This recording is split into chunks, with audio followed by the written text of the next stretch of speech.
Hi అండి. నమస్తే. నేను మీ డాక్టర్ నవీన్ తోట, consultant neurologist, Sydney city hospital, Vijayawada. ఇవాళ నేను ఒక డిస్టోనియా అనే ఒక డిజార్డర్ గురించి చెప్తామండి. ఇది పార్కిన్సన్స్ అండ్ మూవ్మెంట్ డిజార్డర్లో ఒక sub category of disorder.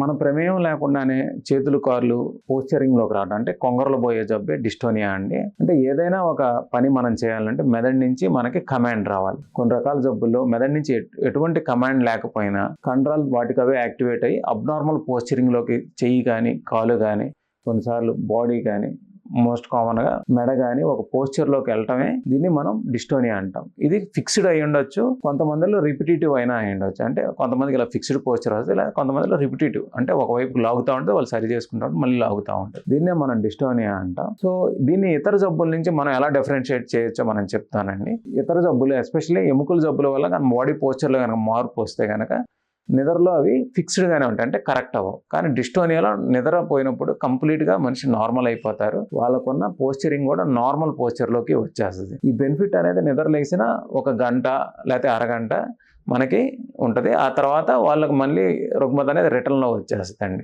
Dystonia చాలా రకాలు ఉంటాయండి, కానీ నేను జస్ట్ మోస్ట్ కామన్గా మనం ఓపీలో చూసే కొన్ని డిస్టోనియాల గురించి చెప్తాను. మొదటగా వచ్చే డిస్టోనియా బ్లెఫరోస్పాజం అంటే బ్లెఫరోస్పాజం అంటే కంటి చుట్టూరు ఉండే కండరాలు మన ప్రయోగం లేకుండానే మూతబడే జబ్బునే మనం బ్లెఫరోస్పాజం అంటాం. అంటే కళ్ళు బాగా పనిచేస్తున్నా ఈ కళ్ళు మూతబడటం వల్ల చూడలేకపోతారు. కొంతమంది ఇది ఫంక్షనల్లీ బ్లైండ్ అంటారు. అంటే వాళ్ళ కళ్ళు కనపడుతున్నా కంటిరెప్పలు అనేది వాళ్ళు ఓపెన్ చేయాలన్నా చేయలేరు. కొంతమంది ఇలా పట్టుకొని ఓపెన్ చేయాలని కూడా ట్రై చేస్తూ ఉంటారు. సో వాళ్ళు కళ్ళు పనిచేస్తున్నా కదా ఆల్మోస్ట్ బ్లైండ్నెస్ కిందే ఇది లెక్క. ఇది చాలా మోస్ట్ డిసేబులింగ్ డిస్టోనియా అండి. ఎస్పెషల్లీ వీళ్ళు కార్లు తోలేటప్పుడు కానీ రోడ్డు మీద వెళ్ళేటప్పుడు కానీ లైట్స్ పడినప్పుడు ఇది ఎక్కువైపోతూ ఉంటుంది. దీన్నే మనం బ్లెఫరోస్పాజం అంటారు. చాలా మంది ఇదేదో కంటి ప్రాబ్లం అనుకొని లేకపోతే ఇతర రుగ్మతలు అనుకొని వేరే స్పెషలిస్టుల దగ్గరికి వెళ్తూ ఉంటారు. దీనివల్ల వాళ్ళ టైం వేస్ట్ అయిపోవడం, చాలా మంది డిప్రెషన్ గురవటం అనేది జరుగుతూ ఉంటుంది. దీన్ని ఒక స్పెసిఫిక్ మందులు ఒక ఇంజెక్షన్ ఇవ్వడం ద్వారా దీన్ని మనం రిలీవ్ చేయగలుగుతాం. ఇంకో most common cause of dystonia అని సర్వైకల్ డిస్టోనియా. అంటే మన ప్రమేయం లేకుండా తల ముందరగా వాడటం లేకపోతే వెనక్కి వాడటం లేకపోతే పక్కగా వాడటాన్ని మనం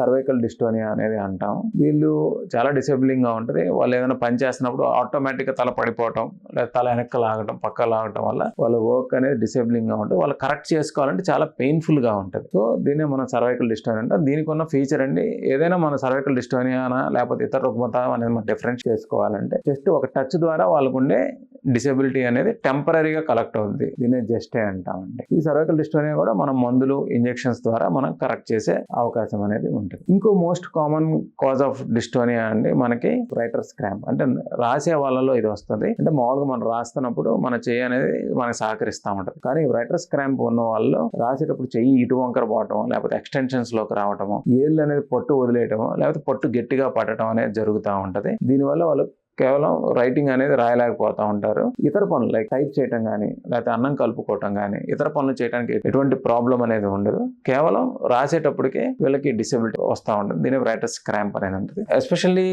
మనకి దీన్ని పెద్దగా అవేర్నెస్ లేకపోవటం వల్ల ఎవరి దగ్గరికి వెళ్ళి చూపించుకోవాలో తెలియక చాలా మంది ఇబ్బంది పడతా ఉంటారు. వీటికి మనం సరైన వైద్యం చేయిస్తే అట్లీస్ట్ 70 to 80% ఆఫ్ ద ప్రాబ్లమ్ని మనం తగ్గించగలుగుతామండి. Thank you.